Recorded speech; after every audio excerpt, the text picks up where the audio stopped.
17 royals. One disease they never dared name. Behind the crowns, the powdered wigs, and the oil portraits, there were mercury prescriptions, locked sick rooms, and whispers of the pox. Was it guilt, genetics, or just garden variety hypocrisy? Tonight, we open the palace doors. History tried to keep shut. These weren't just monarchs. They were potential carriers of a royal affliction no one wanted to inherit. And yet, maybe they did. Welcome to 17 British royals who suffered from syphilis, a tale of secrets, scandals, and symptoms buried beneath ermine and denial. Let's begin where all rot starts, with a king. Before we descend fully into this fever dream of royal afflictions, take a second to subscribe. You won't want to miss the rest of the twisted history we've got locked away. Drop a comment below. Where are you listening from, and what time is it right now? Midnight in Manchester, 3 a.m. in Ontario. Just curious how many of you are joining us for this bedtime dose of historical discomfort. 1. Henry VIII. By the time Henry VIII began bloating into the portrait we now recognize, bitter-eyed, swollen with rage and roast goose, the rumor mill had already diagnosed him with a disease more damning than gout or gluttony, syphilis. Or as it was politely whispered behind goblets in court, the great pox. There's no definitive proof. But then again, there wouldn't be. Not with this king, not with this disease. Medical records from the Tudor court were more like creative writing assignments. Doctors cloaked symptoms in euphemisms, symptoms in metaphors, and their failures in prayer. But Henry's body told a different story. Chronic leg ulcers that never healed. Mood swings so violent they reshaped the fate of nations. 6 wives, but only one healthy male heir. And when treatments began to include mercury, the era's go-to for venereal punishment, it was hard not to squint through the smoke and see something festering underneath the ermine. Some historians say it's nonsense, that his health issues stemmed from diabetes, injuries, or plain bad genetics. But even in his own time, the rumors refused to die. Foreign ambassadors gossiped about it in letters home. English physicians looked away a little too quickly, and the executioner kept busy.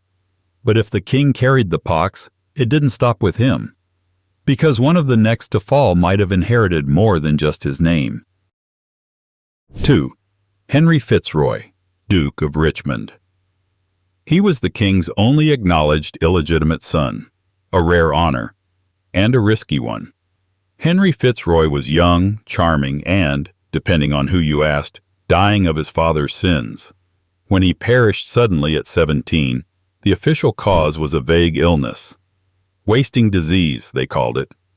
But the courtiers, who never wasted an opportunity to speculate, had another diagnosis, syphilis. It made sense, in the darkest way.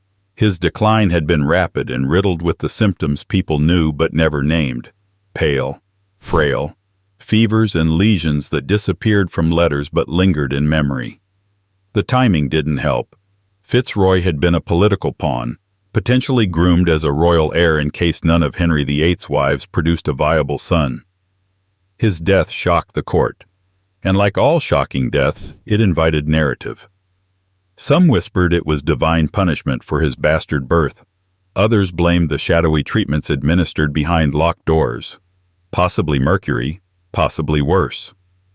There was no autopsy, of course, just a quiet burial, a national shrug, and a vacuum of facts where speculation could fester. Historians now mostly doubt the syphilis theory, citing tuberculosis as more likely. But in Tudor England, medicine was more politics than science, and political corpses rarely told the truth. Which brings us to a queen who was more than legitimate, and still couldn't escape the same whisper. And if you're still with us after Henry VIII and his not-so-immaculate legacy, you're exactly the kind of person this channel was made for. Go ahead, hit that subscribe button so you don't miss what's lurking deeper in the family tree. Also, let us know in the comments, where are you watching from and what time is it over there? Are we keeping you up or just keeping you company? 3. Mary II. She reigned with composure, died with grace, and ruled during a time when queens were supposed to embody moral clarity. So naturally, the pamphlets accused her of syphilis. The late 1600s were an age of both refinement and filth. While court painters immortalized Mary in flattering silks, political enemies weaponized ink in far crueler ways. Her marriage to William of Orange was a union of statecraft and Protestantism, but in the shadows of print shops and street corners, a different narrative flourished, one that claimed William had brought more than just foreign policy from the Netherlands. The French pox, they said, an ironic insult considering neither of them was French. The pamphlets were vicious. They accused William of infecting her. They blamed her miscarriages, her bouts of illness, and her death at 32 on venereal disease. It didn't help that treatments for her fever involved methods also used for syphilitic patients. Historians largely reject the theory. They point to smallpox as the real culprit. But facts rarely outlive a good rumor. And in an era when disease could discredit a dynasty, Mary's reputation still carries the smudge of a symptom she may never have had. But if her case was political slander, her husband's condition was whispered with more curiosity and just enough physical evidence to make people wonder. 4. William III. William III was not a man built for public affection. Cold, withdrawn, and sickly from youth, he inspired loyalty from Parliament and suspicion from almost everyone else, including the pamphleteers who whispered that his pale frame and ever-present cough were more than just signs of asthma. They were symptoms of syphilis. The accusation stuck, not because it was proven, but because it made narrative sense. William had no children with Mary, despite years of marriage. He relied heavily on mercury-based treatments throughout his life, and his gaunt, skeletal appearance only fueled the rumors. The sunken cheeks, the thinning hair, the eyes always just a bit too glassy. Supporters dismissed the claims as Jacobite slander, the kind of venomous gossip cooked up by exiled loyalists with printing presses and grudges. Maybe it was. But even allies noted that William's body often seemed to be decaying ahead of schedule.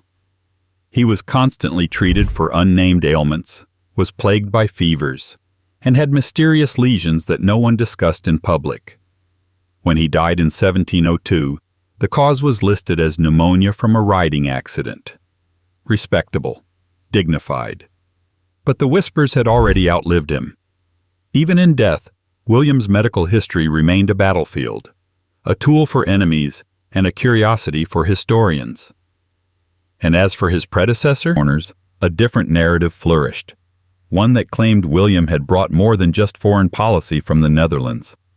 The French pox, an ironic insult considering neither of them was French. The pamphlets were vicious. They accused William of infecting her. They blamed her miscarriages, her bouts of illness, and her death at 32 on venereal disease. It didn't help that treatments for her fever involved methods also used for syphilitic patients. Historians largely reject the theory. They point to smallpox as the real culprit. But facts rarely outlive a good rumor. And in an era when disease could discredit a dynasty, Mary's reputation still carries the smudge of a symptom she may never have had. But if her case was political slander, her husband's race. Let's be clear. Anne didn't care about race, background, or American citizenship. She cared about tone, timing, substance over style. Meghan's early days as the Duchess of Sussex were high-octane. Appearances with Oprah, a Vogue editorial, global interviews framed in emotional arcs.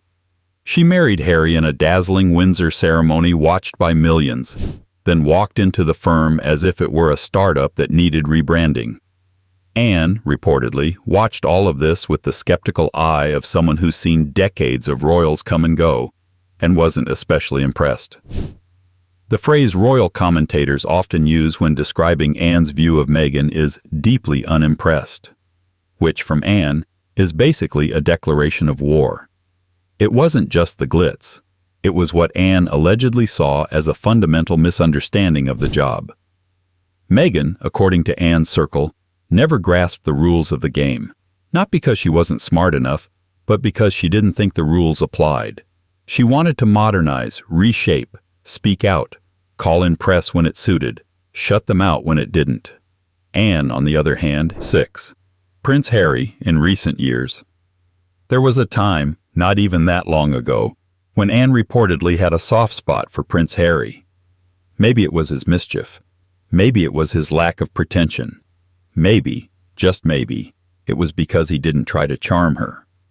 And that, in Anne's coldly logical worldview, was the closest thing to sincerity. He was never the heir, which meant he wasn't weighed down by destiny. He was freer, more human, and Anne, though she'd never admit it aloud, liked the humans more than the posers. But that Harry doesn't exist anymore, at least not in Anne's eyes. The fracture didn't happen all at once. It didn't need to. Like most royal rifts, it came in small, silent pieces, missed events, strange interviews, odd headlines, and then one day, a memoir with a title like a warning shot. Spare.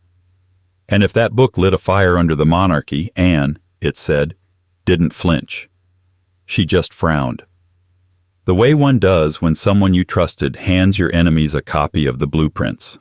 Anne's reported feelings toward Harry today can be summed up in one word: betrayal. Not theatrical, emotional betrayal, practical betrayal. The kind that comes from watching someone abandon a structure you've spent your entire life defending. To Anne, royalty isn't family, it's function. It's scaffolding. And when someone starts dismantling 7. George IV. George IV was the kind of monarch who wore excess like a second crown. If his father was mad and his grandfather was moral, George was neither. He was decadent. The kind of man who ordered more clothes than he could wear, more paintings than he could hang, and more mistresses than he could ever quite keep track of. And if the rumors are to be believed, one more thing: more venereal diseases than doctors could cure. His youth as Prince Regent was a riot of scandal, affairs, debts, duels, and disguises.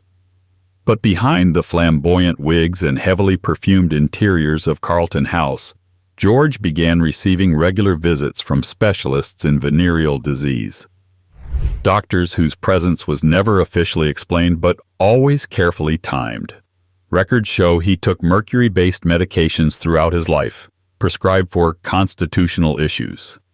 His health deteriorated early. By midlife, he was bloated, reclusive, and riddled with medical complaints. Gout, inflammation, chronic pain.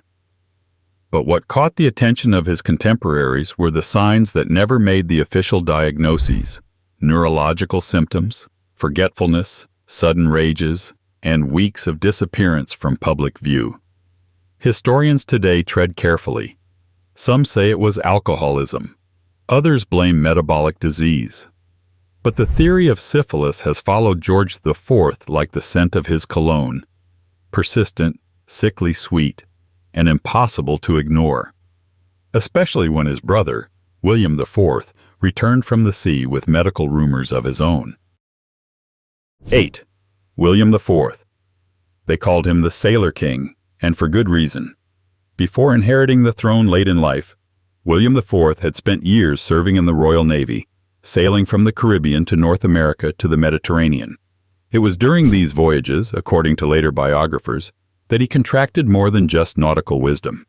Some whispered he'd brought back a venereal souvenir, possibly syphilis.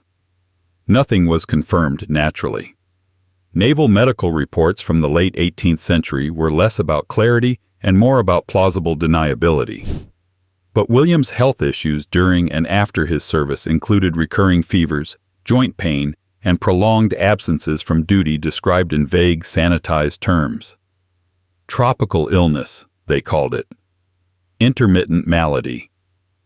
Always vague, never specific. Later in life, as king, he showed signs of chronic inflammation and strange neurological symptoms, enough to draw speculative lines backward through his naval career. And while official court documents never hinted at syphilis, contemporary gossip did. Some of his closest associates joked darkly that the king left part of himself in Jamaica.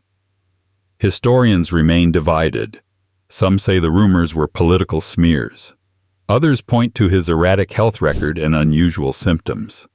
But the whispers never quite faded, especially when another royal, his uncle in fact, was facing similar suspicions with even more damning rumors. 9. Prince George, Duke of Cumberland. If ever there was a royal who seemed to collect suspicion like others collected medals, it was Prince George, Duke of Cumberland, the scandal-ridden brother of George III. He was a man known more for controversy than statesmanship, and his private life was a maze of gossip, brothels, and medical leaves that never came with honest explanations. Cumberland's reputation was already in tatters by the time rumors of syphilis began to take hold. He frequented some of the darker corners of Georgian London, places where discretion was expected and infections were common. His health declined rapidly in his middle years. Repeated absences from court were blamed on vague illnesses. At one point he vanished for several months under the care of a private physician. No public explanation was ever given.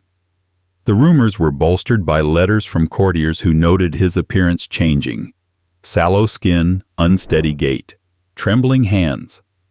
Gossip columns didn't print the word syphilis, but they didn't have to. Everyone knew what a private affliction meant. Modern scholars tend to classify his case as circumstantial at best. There is no smoking gun, just smoke. And when smoke follows a man into history, it tends to stay there. As it did with another of George III's sons, whose own brushes with scandal suggested the family tree had deep roots in secrecy. 10. Prince Frederick, Duke of York.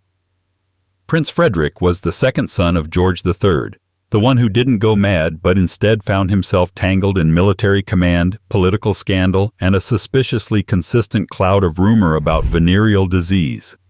As Commander-in-Chief of the British Army, he was publicly respectable and privately less so.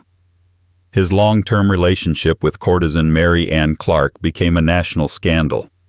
She didn't just live lavishly at his expense. She later testified in Parliament that she sold military commissions on his behalf. This was the sort of affair that drew attention not only to corruption, but to Frederick's health. Clark hinted, between lines and under oaths, that the Duke was suffering from a persistent illness that required frequent, discreet treatment. He suffered from chronic respiratory problems and joint inflammation later in life, but those close to him reported periodic disappearances, a weakened constitution, and medical visits cloaked in discretion. Whispered theories floated that Frederick had contracted syphilis during his younger years, possibly in the very circles that led him to Clark. His declining health in middle age only fed the theory: shaky hands, worsening memory, unpredictable fatigue. No official diagnosis was recorded, of course. Only implications, nods, and medical euphemisms. But when his older brother George IV and their uncle Cumberland shared similar rumors, the patterns began to look less isolated, especially when their cousin Ernest Augustus took the throne of Hanover with a reputation nearly as diseased as the gossip. 11. Prince Ernest Augustus, Duke of Cumberland, King of Hanover. Ernest Augustus had the kind of public image that makes rumors feel more like accusations. As Duke of Cumberland and later King of Hanover, he was widely disliked, both in Britain and on the continent. He was severe, reactionary, and politically tone-deaf. But it was his personal life that stirred real revulsion. Multiple pamphlets accused him of being involved in crimes and moral offenses too severe for print. And among these, one quiet but insistent rumor, that he suffered from syphilis, either acquired during his military career or passed congenitally. It sounds far-fetched, until you realize that Ernest lived with severe chronic eye problems for most of his adult life. Some contemporary doctors speculated, behind closed doors, that this was due to inherited infection. The idea of congenital syphilis was terrifying, especially for a royal. It meant the bloodline itself might be compromised. His defenders, of course, dismissed such claims as slander, the natural backlash to his harsh conservatism and lack of charm. But even neutral observers noted his mysterious illnesses, nervous symptoms, and the secrecy of his medical care. By the time he was crowned King of Hanover, the whispers had moved from London salons to German court corridors. And like the others, he left no clear answers, only symptoms, rumors, and enough plausible ambiguity to keep the story alive. And yet, not even these suspicions reached the tragic pitch of the next royal, whose death was mourned as a national heartbreak and quietly speculated as something far more hereditary. 12. Princess Charlotte, Augusta of Wales. She was meant to be the future. The only legitimate grandchild of George III, Charlotte Augusta of Wales, was young, beautiful, and widely beloved, a rare point of unity in a fractured monarchy. When she died suddenly in childbirth at just 21, the nation plunged into mourning. Shops closed, church bells tolled, even Napoleon reportedly sent condolences. But behind the public grief, a stranger theory brewed. That Charlotte's death was the result not just of medical mismanagement, but of something inherited, something secret, something syphilitic. The theory emerged not in official autopsies, but in the fringe corners of political writing and whispered critiques of the royal doctors. Some accused them of aggressively over-medicating her, treating her not just for a difficult labor, but for a congenital condition quietly passed down from her father, George IV, whose own rumored infection had long been an open secret. The idea that Charlotte had inherited syphilis is considered unlikely by most modern historians. There's little medical evidence, but in a time when female weakness covered all manner of diseases, and royal physicians answered more to reputation than accuracy, the idea lingered, because it wasn't just a tragedy, it was a mystery. And that mystery only deepened with her grandfather George III, whose own symptoms took the form of something far less physical, and far harder to explain. 13. George III. By the end of his reign, George III wasn't ruling so much as fading. The so-called Mad King became a symbol of decline, monarchical, mental, and moral. He talked to trees, confused times of day, and drifted in and out of lucidity. The official diagnosis, retroactively proposed in the 20th century, was porphyria.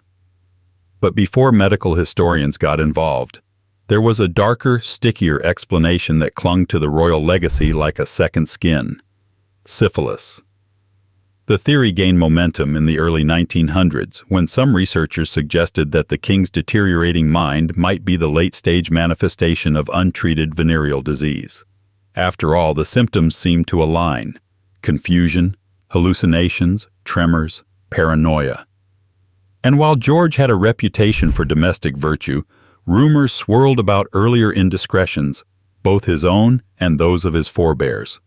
His medical treatment, largely hidden behind the thick curtains of Windsor and Kew, didn't help clear anything up. He was bled, blistered, confined, and dosed with medications meant to purge the mind. Some of those treatments were suspiciously similar to those used for syphilitic patients. Mercury made its discreet appearances. Today, the consensus favors porphyria or bipolar disorder. But the syphilis theory still lingers in the margins. Not because it's likely, but because it fits too perfectly into a royal pattern. A whisper passed down like a crown. And if George's case was a modern reinterpretation, the next royal had older rumors, ones imported from a distant court, behind foreign veils and poison rumors. 14. Mary, Queen of Scots. She was tragic from the moment she was born. Mary, Queen of Scots, inherited a throne as an infant and a fate that would later be traded for execution. But long before her dramatic end, Mary had already attracted whispers of scandal, intrigue, and disease. During her years in France, surrounded by the treacherous etiquette of the Valois court, she reportedly suffered from an unspecified great illness. Her French physicians, loyal but evasive, treated her with methods commonly reserved for serious infections: sweating, bloodletting, and mercury-infused concoctions. The euphemisms piled up: a constitutional ailment, a fever of the blood, a private affliction. None said the word directly, but many assumed syphilis. There's no concrete evidence. But the rumor persisted, particularly among her enemies. Protestant pamphleteers in Scotland and England seized on the story as symbolic proof of her moral unfitness. Disease, after all, was the natural consequence of sin in their worldview. And Mary, twice widowed, once implicated in a suspicious murder, and eventually imprisoned, was the perfect vessel for that projection. Modern historians tend to dismiss the claim. They point to stress, exhaustion, and other court-borne ailments. But even if syphilis wasn't in her blood, it was in her narrative, in the way people talked about her body, as tainted, tragic, and royally unclean, which was not so different from the way they'd talk about a medieval prince who'd eventually become a war hero with a rumored past. 15. Henry V. The chroniclers of medieval England were poets before they were physicians, which is why, when they described Prince Henry, later Henry V, as suffering from a troubling condition of the flesh in his youth, modern readers took notice. The 15th century vocabulary for disease was vague at best, but some phrases, like the affliction from French company, raised more than eyebrows. Before he became the warrior king of Agincourt, Henry was a teenage prince, reputedly wild and carousing in taverns. He bore a facial scar from battle, a reputation for youthful excess, and, according to a few chroniclers, an illness that left him bedridden for weeks. Some believed it was the result of injury or fever. Others hinted, just subtly enough, that it came from a less honorable source. The rumor gained traction later, especially among his political enemies, that the hero of England's great victory had once been laid low by a disease most commonly associated with vice made for a deeply ironic footnote. But evidence is scarce and modern historians are skeptical. The timeline doesn't match the known spread of syphilis across Europe, which accelerated in the late 15th century, after Henry's death.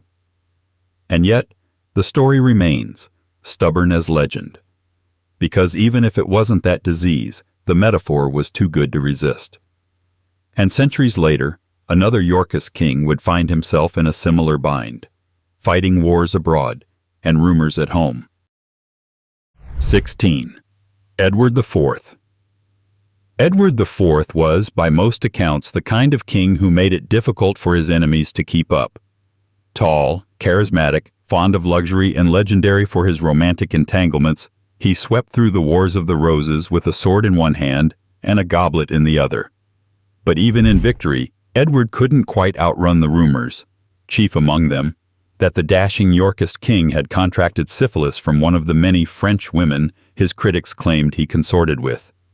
The accusation didn't come from doctors, it came from political enemies, Lancastrian loyalists who saw moral decay as the perfect metaphor for dynastic illegitimacy. In their propaganda, Edward's charm became recklessness, and his battlefield prowess became evidence of a fevered mind.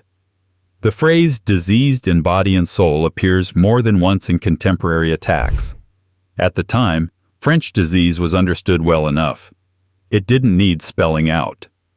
Medical records from Edward's reign are patchy, and modern historians often dismiss the syphilis claim as slanderous fiction.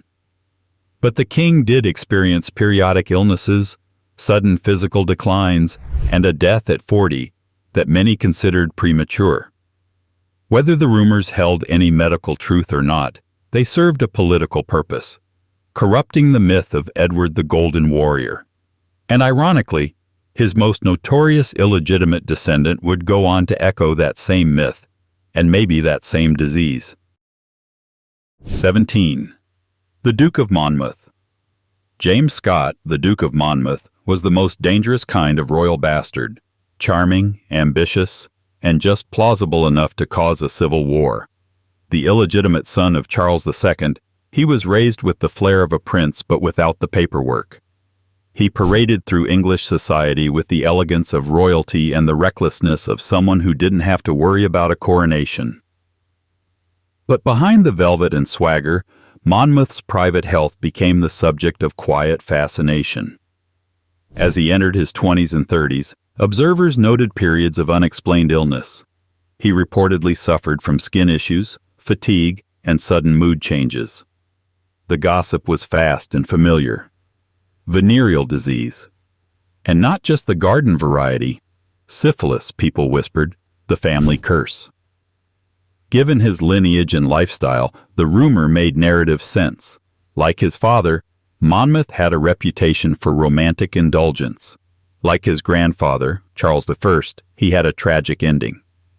Captured after his failed rebellion in 1685, he begged for mercy from his uncle James II, but found none.